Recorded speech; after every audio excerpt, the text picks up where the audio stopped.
Sir सध्या गॅसमुळे अनेक तर हॉटेल व्यावसायिकांचा मोठा फटका बसला बोलले जाते. काय नेमकी परिस्थिती आहे आणि काय आता सगळं?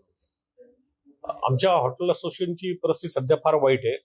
एक गव्हर्नमेंटने परवा अचानक जीआर काढून आणि त्या जीआर सुद्धा कॉपी आम्हाला नाही दिली, तिने डायरेक्ट डिस्ट्रीब्युटरला जीआर पाठवलं, जे पुण्यात उर्ली कांचनला काय जिथं त्यांचा डेपो आहे. आणि आमचे जे सप्लायर आहेत ते ट्रक ते दररोजच असतात, त्यांनी ट्रक तिकडे नेले वगैरे, पण त्यांचे ट्रक आत घेतले नाही आणि आज जे भरले ट्रक ते पण बाहेर पाठवून लगेच बंद करून टाकले. तर आम्हाला 11 वाजता कळलं, हे सकाळी 9 वाजल्यापासून सुरू झालं, कारण डेपो 9ला सुरू होतो. 11ला आम्हाला कळलं की सिलेंडर मिळणार नाही, पण त्याच्याकडे जे स्टॉक आहे त्या स्टॉकने सिलेंडर आलं. तर नंतर न्यूज यायला लागलं की जीआर आलाय, पण मग आपल्या काय पत्रकारांनी मला पाठवलं, आम्ही जीआर वाचला. जीआर मध्ये तो टोटल ब्लँकेट बंद करून टाकलं आणि ते अंडर इमर्जन्सी लॉ केलं. अंडर इमर्जन्सी लॉ म्हणजे तुम्ही त्याला काय चॅलेंज करू शकत नाही, कोर्ट बीट काय त्याला नाहीये, फक्त तुम्ही रिक्वेस्ट करू शकता की काही ना काही प्रमाणात तुम्ही सवलत द्या म्हणून. आणि संध्याकाळी काय असं न्यूज आलं की गव्हर्नमेंटनी एलजीपी सिलेंडर जे 19 किलोचं आहे ते विड्रॉ केलं म्हणून सेंट्रल गव्हर्नमेंट, असं आमच्या सप्लायरने पण आम्हाला सांगितलं. त्यामुळे आम्ही जरा एकदम कूल झालो की बाबा संध्याकाळी त्यांनी रिवोक केलं ऑर्डर. तर आम्हाला वाटलं की काही नाही, आता स्टॉकचा प्रश्न झाला नाही, कारण आमच्याकडे 1 ते 2 दिवस मॅक्झिमम 3 दिवसाचा स्टॉक असतो. कारण एक आहे त्याला स्टॉकला बंधन पण आहे, प्लस ते पेट्रोलियम हे आहे आणि वेट आहे खूप, त्याला तुम्ही सारखा हलवणार तर परशा फुटतात. त्यामुळे लोक कोणी 2-3 दिवसाचा स्टॉक नाही, आणि आतापर्यंत असं कधी झालं नाही. एखाद्या दिवसाचा काही प्रॉब्लेम होतो, ट्रॅफिकमध्ये काय गाड्या अडकल्या वगैरे, पण असं एकदम डायरेक्ट बंद असं होत नाही. आणि हे त्यांनी कम्प्लीट बंद केलं आणि कोणालाही माहित नाही, सप्लायरला माहित नाही किंवा आम्हाला रेस्टॉरंट ओनरला माहित नाही. हे ऑल ओव्हर इंडिया, म्हणजे मी फक्त पुण्याचं सांगतोय, ऑल ओव्हर इंडियाचं हेच रिलेक्शन, कोणालाही सांगितलं नाही. नाहीतर त्यांनी स्टॉक करून ठेवलं असतं, काहीतरी करून ठेवलं असतं, पण काही नाही. आणि संध्याकाळी पण ते झालं नाही. पण डिस्ट्रीब्युटरने त्याच्याकडे जे स्टॉक होते त्यातलं त्याने 10 मागितलं की 6 दे, 5 दे, 2 दे, 3 दे, असं केलं. त्यामुळे 1 दिवस गेला, 2 दिवस. आता जेव्हा डिस्ट्रीब्युटरला काल आम्ही फोन करतो त्याने सांगितलं, साहेब त्या ऑर्डर रिकॉर्डची ऑर्डरच नाहीये, योग केलीच नाही त्यांनी, ती ऑर्डर तशीच आहे.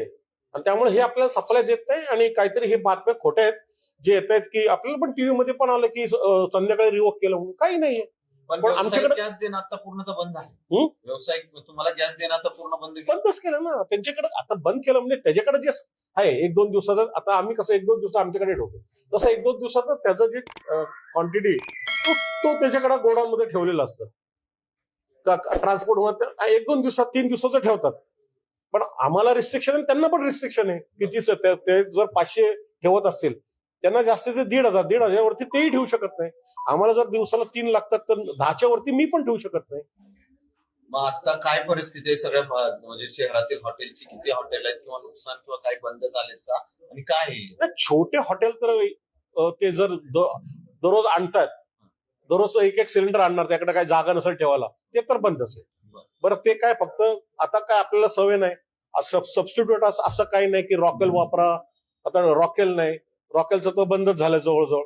कोळसा आणि लाकडांनी पण काय होणार नाही, त्यामुळं शक्यच नाही. आणि आता काय फक्त त्याला एक इंडक्शन आहे, पण इंडक्शनचं काय तुम्ही बल्क कुकिंग करू शकता. फ्राय पॅन फ्राईंग करायला तर वेगळंच मशीन आहे ते, त्याच्यामध्ये आहे, पण ते खूप कॉस्टली आणि ते वेगळंच आहे. या इंडक्शन मध्ये तुम्ही फ्राय करू शकता. म्हणजे पुरी वगैरे काही नाही, तुम्हाला काय फक्त जास्त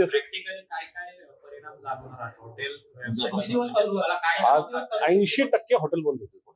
80%. 1-2 दिवसात 80% हॉटेल बंद होतील. छोटे तर पहिले बंद होतील आणि मोठे सर्व होणार नाही. आणि जे काय हॉटेल चालू असतील ते तुम्हाला त्यांच्या मेनूमध्ये जर 100 डिश असेल तर ते ऑटोमॅटिक ते कमी होणार. जितकं ते बल्क कुकिंग मध्ये तो सेटअप करेल तेवढंच त्याला मिळणार. म्हणजे तुम्हाला आकार डोसा तर मिळणार नाही. डोसा तर कम्प्लीट कंटिन्युअसली तवा चालू ठेवावा लागतो डोस्याला, तेवढा गॅस जातो. आता गॅसचं शॉर्टेज म्हणलं की मग तो डोसा आयटम बंद केला परवडत. सगळ्यात जास्त कन्झ्युमेबल गॅस कन्झ्युम ते डोसा भट्टी करते. याबाबत काय सरकारशी बोलणं किंवा काय झाले? काय सरकारशी नॅशनल मध्ये सगळे बोलतायत, कारण हे सेंट्रल आल्यामुळं नॅशनल. मग आता बेंगलोरने टोकन 1 दिवस केलं, कारण त्यांच्याकडे सगळे ते छोटे आपले छोटे स्टॉल सारखे दक्षिणी म्हणून प्रियदर्शनी वगैरे अशा टाईपचे आहे, उभं राहून खायचं तसं सिस्टम आहे तिकडे मॅक्झिमम हॉटेल्समध्ये. त्यांनी तर बंदच केलं, कारण त्यांच्याकडे 1-2 दिवसाचा स्टॉक होता तो संपला, त्यांनी तर बंदच करून टाकला.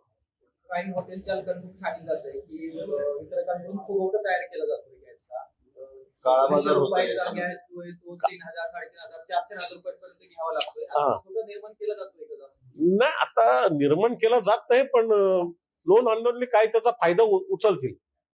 आता मोठ्या हॉटेलवाले करू शकणार नाही, कारण ते एवढं ह्याच्यामध्ये आहे, एक्सपोज असतात, ते मोठेवाले करणार नाही. कारण त्यांना लागतं 10 सिलेंडर, तो 1-2 सिलेंडर घेऊन करणार काय, आणि 10 सिलेंडर काल कोणी देणार नाही त्याला, एवढं रिस्क होतं. त्यामुळे आता हे इमर्जन्सीच्या ह्याच्यामध्ये असले, कोणते असलं काम करत असेल तर त्यांना ते लॉज, इमर्जन्सीचे लॉज आहेत ना, ते वेगळे आहेत. नॉर्मल मध्ये तुम्ही घरगुती जर कमर्शियल मध्ये वापरलं तर काय ते दंड करता, हे करतात. पण इमर्जन्सी अंडर वॉरच्या सिच्युएशन मध्ये तो फार मोठा धोका आहे. पण आता आणि माझं असं म्हणणं आहे की कोणी ते छोटं सिलेंडर, रेसिडेन्शियल सिलेंडर वापरून कमर्शियल सिलेंडर जागी ते बिझनेस करू नये. आता या सगळ्या परिस्थितीमध्ये तुम्हाला हॉटेलमध्ये जे जेवणाचे दर आहेत ते वाढवावे लागणार आहेत. तुम्ही वाढवणार आहात का? किती कालावधीनंतर ते वाढवले जातील? वाढवणार तर नाही, कारण काय, गॅसच नाहीये. त्यांनी जरी वाढवलं तर गॅस मिळायला पाहिजे ना त्याला, आणि गव्हर्नमेंटनी सप्लायच बंद करून टाकलाय ना. त्याच्याकडे काय स्टॉक 2-3 दिवस, जास्तीत जास्त 4 दिवस, ह्याच्यावरती ते जाणारच नाही. आणि तो जो डिस्ट्रीब्युटर आहे त्याच्याकडे जे 3-4 दिवसा स्टॉक आहे, तो पण तो रॅशनिंग करणार ना. आता मी 10 मागितले तर तुम्हाला 5 देणार, मग त्यांनी मला 5 दिले तर मी 5-10 दिवसात कसं काय करणार, म्हणून मी ते सॅग्रेगेट करणार. माझा प्लॅन चेंज होईल. माझ्या मेनूमध्ये जर 100 डिश आहेत ते ऑटोमॅटिक 10-15 डिशवर येणार. याला काय ऑप्शन हॉटेल व्यावसायिकांकडून आहे का आता सरकारशी बोलणं, किंवा गॅस जर नाही, सरकारशीच बोलणं आहे. आणि लोक इंडक्शन मध्ये जातील. आता कालची गोष्ट आहे, काल 6 वेळा लाईट गेली इथं या भागात, एरोनमध्ये 6 वेळा लाईट गेली. मग ते इंडक्शन घेऊन सुद्धा असं झालं तर करणार काय? ज्याच्याकडे जनसेट बॅकअप आहे ते चालेल, पण सोपं नाही. आणि हे डिसिजन कुठं ना कुठेतरी लवकर मिटलं पाहिजे, नाहीतर ग्राउंड लेवलला तर फारच, म्हणजे बेंगलोरने बंद करायचं कारण काय, बेंगलोरमध्ये मॅक्झिमम हॉटेल इंडस्ट्री आणि सगळं डोसावर आहे. आम्ही डोसा बंद करू शकतो, पण तिकडं तसं होत नाही. त्यामुळे म्हणून त्यांनी ते दर्शनी ज्या टाईपच्या हॉटेल्स आहेत त्यांनी बंदच पुकारलं.